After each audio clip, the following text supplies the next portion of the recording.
Hello friends, स्वागत है आपका आपके अपने लीगल चैनल सोच पर प्रहार में। मैं हूं एडवोकेट सनी शर्मा। बाहर बज रहा है ढोल क्योंकि अभी धनतेरस है, ये चीज़ें चलती रहेंगी, फेस्टिव सीजन है और बहुत सारे लोग ऐसे हैं जो धनतेरस पे अपनी लीगल प्रॉब्लम्स को डिस्कस करने के लिए शेड्यूल करे बैठे हैं। सोचिए, जीवन दोस्तों ये फ़र्क है।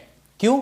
क्योंकि यदि आपका सब कुछ सही चल रहा होता तो आज आप अपने बच्चों के साथ मार्केट में होते, आज आप परचेज कर रहे होते बढ़िया चीज़ें और अपनी लाइफ को एंजॉय कर रहे होते। जैसा ये ढोल बज रहा है ऐसे ढोल पे डांस कर रहे होते। लेकिन अनफॉर्चुनेटली, चाहे आप पति हैं चाहे आप पत्नी हैं, आपने अपने बच्चों से, माता या पिता में से किसी एक का जो ब्लेसिंग्स होती हैं, जो साथ होता है, वो छीन लिया है और ये बहुत अनफॉर्चुनेट है। लेकिन आप इस बात को समझते नहीं, आपको लगता है बहुत नॉर्मल है। लेकिन उस बच्चे के पॉइंट ऑफ व्यू से कभी समझ के देखना, जब वो बच्चा बड़ा होगा उसको एहसास होगा। लेकिन अभी आप नहीं समझ रहे हो कि आपने उस बच्चे से क्या चीज़ छीन ली है और आपको लगता है कि बस बहुत अच्छा चल रहा है। देखिए, पैसा बहुत कुछ नहीं होता, पैसा आप कमा भी सकते हो। मैं कोशिश कर रहा हूँ ढोल के रिदम के साथ बोलने की, और ये सारे फेस्टिवल हमको आपस में प्रेम करना सिखाते हैं, ना कि एक दूसरे से लड़ना। और प्रेम भी किससे? सबसे। और यहाँ तो हम अपने ही घर के अंदर लड़ रहे हैं, एक दूसरे से बैर रख करके, एक दूसरे से ईगो रख करके, एक दूसरे के साथ गलत करके हमको कुछ भी नहीं मिलने वाला है। हम केवल पूरे जीवन परेशान रहेंगे, अपना जीवन खराब कर लेंगे, आगे जाके भी कुछ नहीं मिलने वाला है। सोचिए, अगर आप 30-35 साल में अपना डाइवोर्स कर रहे हैं, 40 साल में अपना डाइवोर्स कर रहे हैं, तो आगे आपकी क्या लाइफ होगी और क्या गारंटी कि आने वाला पार्टनर भी आपको खुशी देगा। यह भी तो हो सकता है कि जिससे आप शादी करो वहां पे आपका एक्सपीरियंस इससे भी ज्यादा बुरा हो। तो क्या सोच करके आप ये सब चीजें तोड़ रहे हो? आप सोचिए, थोड़ा सा दिमाग लगाइए कि क्या आपको ऐसा करना चाहिए।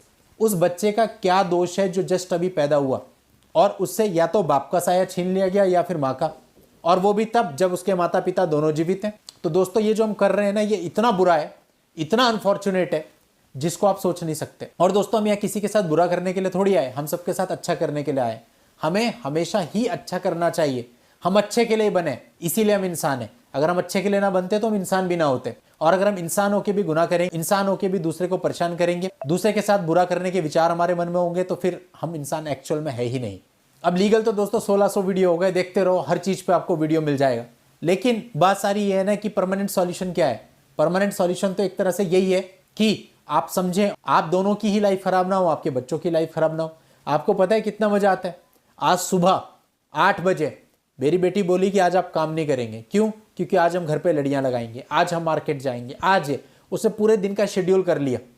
यही सब चीजें जिंदगी का पार्ट और सबसे बेहतरीन पार्ट होती हैं, जो हमें आज तक याद रहती हैं। आज भी जब दिवाली आती है तो हम अपने बचपन को याद करते हैं कि कैसे हम 4-4, 5-5 दिन पहले मम्मी पापा के साथ जाके दुनिया भर के पटाखे लेके आ जाते थे और पूरे बेड पे उसको सजा करके कितना अच्छा महसूस करते थे। दोस्तों, मम्मी पापा दोनों के साथ की जो यादें होती हैं वही आपके जीवन के अनमोल पल होते हैं। आपने अपने बच्चों से छीन लिया है। अगर वो माँ के साथ है उसको नहीं पता बाप का प्यार क्या होता है, और बाप के साथ है तो उसको नहीं पता माँ का प्यार क्या होता है। जबकि ये दोनों ही चीजें बहुत जरूरी हैं। उसकी लाइफ के वो मोमेंट्स आप छीन रहे हो जो किसी की भी लाइफ के लिए सबसे इंपॉर्टेंट, सबसे यादगार लम्हे होते हैं। ऐसा कभी मत करो। मैं भी दोस्तों आज ज्यादा काम करने वाला हूं नहीं। मैं अभी यहाँ के बाद, अभी मेरी बेटी स्कूल से आ जाएगी, आज स्कूल में गई है, बेटा भी स्कूल गया है, आ जाएंगे वो लोग, तो हम पूरे दिन इंजॉय करने वाले हैं। और दोस्तों, ऐसे ही आपको भी अपने बच्चों के साथ एंजॉय करना चाहिए। एक तरफ माँ हो, एक तरफ बाप हो, और फिर देखो जीवन का क्या मजा आता है। जितनी एनर्जी हम इन चीज़ों में लगा रहे हैं ना, जितना वक्त हम इन चीज़ों में जाया कर रहे हैं, यही सारा वक्त, यही सारी एनर्जी अगर हम साथ में होते तब लगाते, अपने बच्चों पे लगाते, वही पैसा जो लिटिगेशन में जा रहा है वो उनके वेलफेयर पे खर्च करते, सोचिए कितना अच्छा होता। अगर हम एक छोटे से परिवार में आजकल हार्मनी नहीं बना पा रहे हैं तो कैसे काम चलेगा? सोचिए, पहले ना जॉइंट फैमिली हुआ करती थी, 4-4 भाई हैं, उनकी 4-4 बहुएं हैं, उनके सबके 2-2, 3-3 बच्चे हैं, सब एक साथ रह रहे हैं, फिर भी हार्मनी होती थी। थोड़ी बहुत नोकझोंक होती थी, वो हर जगह होती है, लेकिन कभी ऐसा नहीं होता था कि वो अलग हो जाए। आज की फैमिलीज देखो कैसी हैं, न्यूक्लियर फैमिली, एक बच्चा यहाँ चला गया, एक बच्चा वहाँ चला गया, अपने माँ बाप अकेले हैं, और जब उनको बेचारों को कुछ होता है तो उनके पास कोई सहारा नहीं है। क्यों? क्योंकि बच्चे काम करने चले गए, फिर शादी हुई तो बहुएं भी वहाँ चली गई, फिर उनके बच्चे हो गए, और सिर्फ एक हस्बैंड, एक वाइफ और उनका एक बच्चा होते हुए इतनी छोटी सी फैमिली में भी उनके बीच में प्यार, हार्मनी कुछ नहीं। और 2 महीना, 3 महीना, साल भर में ये सब चीजें इस लेवल पे स्टार्ट हो जाती है। चाहते क्या हो भाई? ये जो सोशल मीडिया है ना, जो आप देख रहे हो सब, ये सच्चाई नहीं है जीवन की। यहाँ पे जो चीजें आप देखते हो और आपकी जो एक्सपेक्टेशंस होती हैं, जो चीज़ें वो सब फेक है, एक फेक दुनिया। ये फ़ोन का ही इम्पैक्ट है जो ये सारी चीज़ें हो रही हैं। अगर हमारी ज़िंदगी से फ़ोन आउट हो जाए ना तो ये केसेज ऑटोमेटिकली बहुत कम हो जाएंगे। मैं क्या बोलूँ, मेरे पास शब्द नहीं है। आजकल माँ अपने बच्चे को फ़ोन पकड़ा देती है अगर वो खाना नहीं खा रहा है, ये स्थिति है। और हम भी कोई कम थोड़ी है। बच्चा क्या करेगा जब हम खुद ही ऐसे, हम रात को 2-2 बजे तक खुद फ़ोन पे लगे हुए हैं, सुबह उठते नहीं हैं, 10-10 बजे सो के उठ रहे हैं, क्या हम अपनी जिम्मेदारियों का निर्वहन करेंगे? बहुत मामले आते हैं, सर मेरा बच्चा है, बच्चे को स्कूल नहीं भेजती है, सुबह का नाश्ता नहीं मिलता है। क्यों? क्योंकि सो के 11 बजे उठती है। अब दोस्तों सो के 11 बजे क्यों नहीं उठोगे जब रात को 2-2:30 बज जाएंगे आपको फ़ोन में ही? ऐसे मामलों की कोई कमी नहीं। बहुत सारे मामले आते हैं जिनसे हमें लगता है कि यार ये फ़ोन बहुत हद तक बर्बाद कर रहा है, आपको अपनी जिम्मेदारियों से दूर कर रहा है। अगर आप एक सोशल मीडिया ऐप खोलते हो, आपका 1 घंटा कहाँ चला जाता है आपको पता ही नहीं चलता। और उस 1 घंटे में कितना कुछ हो सकता था। वो बेमतलब की चीज़ें, बेमतलब फ़ोटो पोस्ट करनी, बेमतलब शो ऑफ, खाना खा रहे हैं, खाने की फ़ोटो खींच के भेज रहे हैं, कहीं की फ़ोटो खींच के भेज रहे हैं। मतलब क्या है ये?